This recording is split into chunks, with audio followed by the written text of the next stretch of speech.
নমস্কার, শুরু করছি আজকের সংবাদ।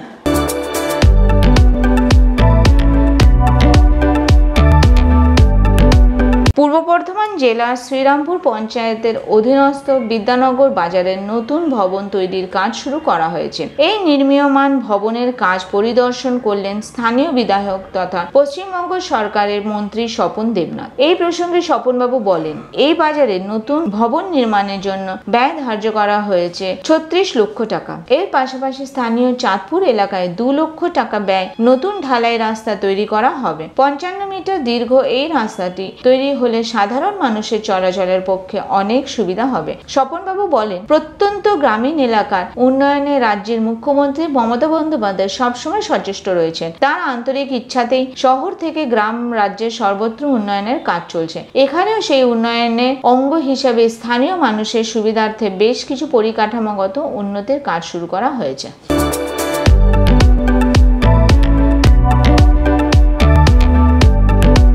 আজকের সংবাদ এ পর্যন্তই। নমস্কার।